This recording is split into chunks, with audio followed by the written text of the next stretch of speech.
அவர்கள் பழமொழிகளும் அதனுடைய அர்த்தத்தையும் சொல்ல போகிறாங்க. என் பேர் செம்பியன் சிவகுமார். என்னை கவர்ந்த வரிகள் முடியாது என்பதற்கு பல காரணங்கள் உண்டு. முடியும் என்பதற்கு ஒரே காரணம் என்னால் முடியும் என்று முயற்சியை பலப்படுத்துவது. என் பேர் ஷாரிகா வர்மா கச்சலப்பாட்டி. என்னை கவர்ந்த வரிகள் குறை கூறுபவர்களை எதிரியாவை பார்க்காதே. சில நேரத்தில் அவர்கள் குரு தட்சணை பெறாமை கற்பிக்கும் பொறுத்தலை. என் பெயர் நலன் சுந்தரமூர்த்தி. என்னை கவர்ந்த வரிகள் ஒருபோதும் உன்னை குறைத்து நினைக்காதே. நீ உனக்கே தெரியாத அளவுக்கு வலிமை மிக்கவன். என் பேர் அமுதன் செந்தில்ராஜா. என்னை கவர்ந்த வரிகள் உலகில் காண விரும்பும் மாற்றமாக நீங்கள் இருக்க வேண்டும். என் பெயர் சஹானா தினேஷ். என்னை கவர்ந்த வரிகள் குறிக்கோளை முடிவு செய்த பின் அதற்கான முயற்சிகளில் மட்டும் கவனம் செலுத்துங்கள். என் பேர் பிரஜித் பாலசுந்தர். என்னை கவர்ந்த வரிகள் வாழ்க்கையில் முன்னேறணும்னா காரணம் சொல்லாதீர்கள். நாங்கள் இப்போ சில பழமொழிகளும் அதோட சரியான அர்த்தங்களும் உங்களுக்கு சொல்ல போகிறோம். பந்திக்கு முந்து படைக்கு பிந்து. சாப்பாட்டு பந்தியில் முந்தி போய் உட்காந்துக்கணும். அப்போ தான் எல்லா வகையான உணவுகளும் கிடைக்கும்.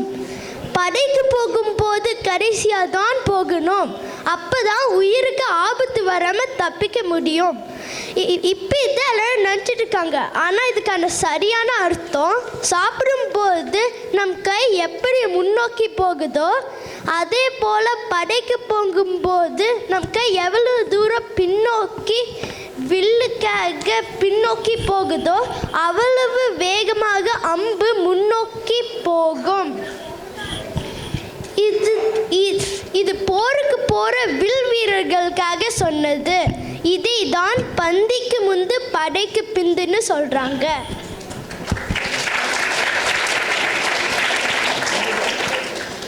கழுதைக்கு தெரியுமா கற்பூர வாசனை? கழுதை ஒரு விலங்கு, அதுக்கு எப்படி கற்பூர வாசனை தெரியும்?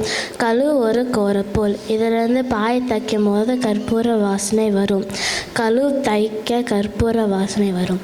இதை தான் கழுதைக்கு தெரியுமா கற்பூர வாசனைன்னு சொல்லுவாங்க.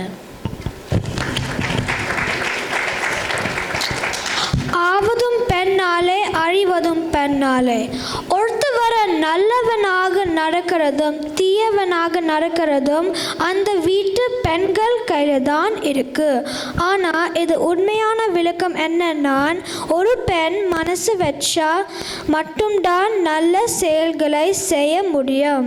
அதுபோல ஒரு பெண் மனசு வச்சா எவ்வளோ பெரிய தீயவைகள் கூட அதனால் வரும் பிரச்சனைகளையும் குழந்தைகளுக்கு எடுத்து சொல்லி அதை நடக்காத மாதிரி அழித்து காக்க முடியும். இதுதான் ஆவதும் பெண்ணாலே அழிவதும் பெண்ணாலே. வீட்டுக்கு வீடு வாசப்படி. வீட்டுக்கு வீடு வாசப்படி இருக்கிற மாதிரி ஒவ்வொரு வீட்டுக்கும் ஒவ்வொரு பிரச்சனை இருக்கும். உங்களுக்கு இது ஒரு உண்மையான விளக்கம் தெரியுமா? நான் உங்களுக்கு சொல்ல போகிறேன். மேன்மையான வாழ்க்கைங்கிற வீட்டுக்கு ஆன்மீகம், அதாவது கடவுள் பக்தி தான் வாழ்க்கைக்கு வாசப்படி. இதுதான் வீட்டுக்கு வீடு வாசப்படின்னு சொல்கிறாங்க.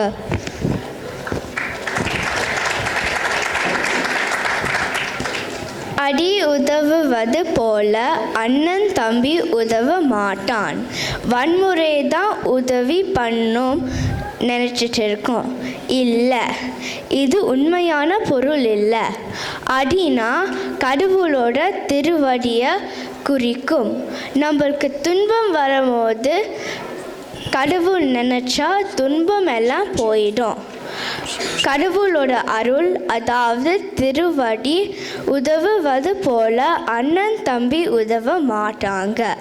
இதுதான் இதோட உண்மையான பொருள்.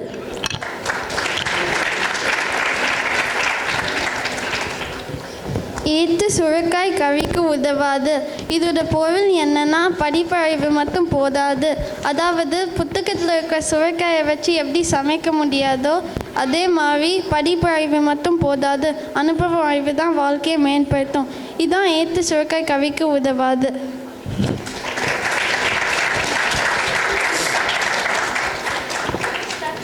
நல்ல மாட்டுக்கு ஒரு சூடு, நல்ல மனுஷனுக்கு ஒரே சொல். அதாவது ஒரு விஷயத்தை ஒரு தடவை சொல்றப்பவே அது அப்படியே புரிஞ்சுக்கிட்டு நடந்து கொள்பவன் தான் நல்ல மனிதன். இப்படிதான் நம்ம எல்லாம் நினச்சிட்டு இருக்கோம். ஆனால் இதுக்கான சரியான விளக்கம் நல்ல மாட்டுக்கு ஒரு சுவடு. இதில் சுவடு தான் மருவி சூடுன்னு ஆயிடுச்சு. சந்தையில் மாடு வாங்கணும்னு நினைக்கிறவங்க அந்த மாட்டோட கால் சுவடை, அதாவது கால் தடத்தை கவனிப்பாங்க. அந்த மாட்டோட கால் தடம் அழுத்தமாக இருந்தால் அந்த மாடு அதிக பலமாகவும் வலிமையாகவும் உடல் நலமாகவும் இருக்குன்னு புரிஞ்சுக்கிட்டு அந்த மாட்டையே வாங்குவாங்களாம். இதுதான் நல்ல மாட்டுக்கு ஒரு சூடுன்னு ஆயிடுச்சு.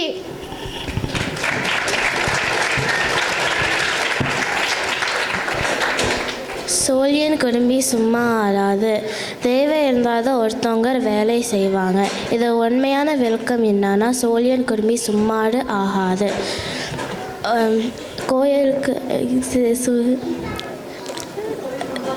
கோயிலுக்கு கும்பாபிஷேகத்துக்கு சோழியன் இருப்பாங்க. அவங்க வந்து கோயிலுக்கு கும்பாபிஷேகத்துக்கு தீர்த்தம் எடுத்துகிட்டு போவாங்க. இந்த தீர்த்தம் ஆடாமல் இருக்கிறதுக்கு ஒரு சும்மாடு வச்சு எடுத்துகிட்டு போவாங்க. இதை தான் எந்த செயல் செஞ்சாலும் அது ஒரு தேவையான பொருள் இருந்தால் தான் அதை வெற்றிகரமாக செய்ய முடியும். இதை தான் சோழியன் குடும்பி சும்மா ஆடாதுன்னு சொல்லுவாங்க. கல்லு கண்ட நாயை காணோம், நாயை கண்ட கல்லு காணோம். கல்லு கண்ட நாயகனை காணோம், நாயகனை கண்ட கல்லு காணோம். இது மாதிரி கல்லை கண்ட நாயை காணோம், நாயை கண்ட கல்லு காணோம் ஆயிடுச்சு. ஆனால் இது உண்மையான விளக்கம் என்னன்னா, கல்லால் ஆன சிலைகளை அற்புதமாக வடித்து வச்சிருப்பாங்க. அது கல்லால் இருக்க அந்த கடவுளை பார்க்கிறப்ப கல் தெரியாது. கல் என்று பார்த்தால் கடவுளை தெரியாது. ஆனால் கடவுளை பார்த்தால் கல் தெரியாது. இதுதான் கல்லை கண்ட நாயை காணோம், நாயை கண்ட கல்லை காணோம். கண்டதை கற்றால் பண்டிதன் ஆவான். எப்படி யாராவது கண்டதை படித்தா பண்டிதன் ஆவாங்க? நான் அது ஒரு உண்மையான விளக்கம் சொல்ல போகிறேன். கண்டு அதனை கற்றால் பண்டிதன் ஆவான். எதோ படிக்கணுமோ அது தேர்ந்தெடுத்து படித்தா அதில் அவங்க பண்டிதன் ஆவாங்க. இதுதான் கண்டதை கற்றால் பண்டிதன் ஆவாங்க சொல்லுவாங்க.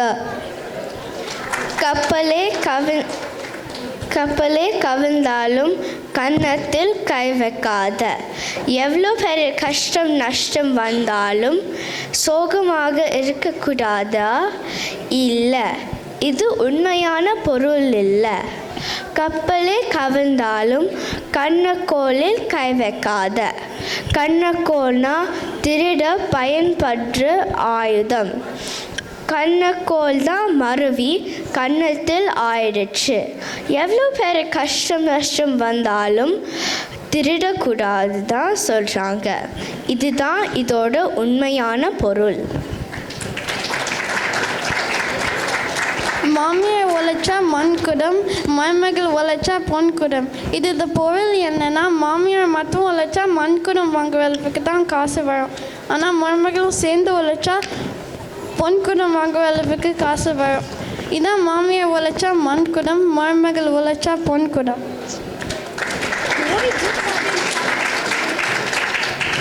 1000 பேரை கொன்றவன் அரை வைத்தியன் ஆவான். 1000 பேரை கொன்னாதான் அரை வைத்தியன் ஆக முடியுமா? அப்படி இல்லை. 1000 பேரை கொன்றவன் அரை வைத்தியன் என்பது தான் மருவி அப்படி சொல்றாங்க. இதுதான் அந்த காலத்துல வைத்தியர்கள் எல்லாம் நிறைய வேரை வைத்து மருந்து செய்து வைத்தியம் பார்ப்பாங்க. இதுதான் மருவி 1000 பேரை கொன்றவன் அரை வைத்தியன் ஆவான் என்று ஆனது. நிறை குடம் நீர் தழும்பாது. ஒரு குடம் நிறைய தண்ணீர் இருக்கும்போது அது சலசலத்து வெளியே வராது. அதுபோல அறிவு நிறைய இருக்கிற மக்கள் எப்போது வளவள என்று பேச மாட்டாங்க. இதுதான் நிறை குடம் நீர் தழும்பாது. களவும் கத்து மற. களவும்னா திருட்டு. திருட்டு கற்றுக்கிட்டு மறுக்கணுமா? இல்லை, இது உண்மையான பொருள் இல்லை. களவும் கத்தும் மற. களவும்னா திருட்டு, கத்தும்னா பொய் சொல்கிறது. திருட்டையும் பொய் சொல்கிறதையும் மறக்கணும் சொல்கிறாங்க. இதுதான் களவும் கத்து மற.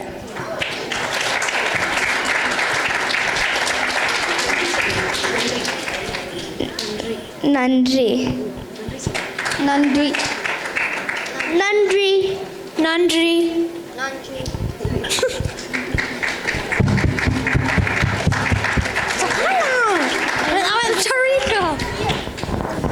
நன்றி.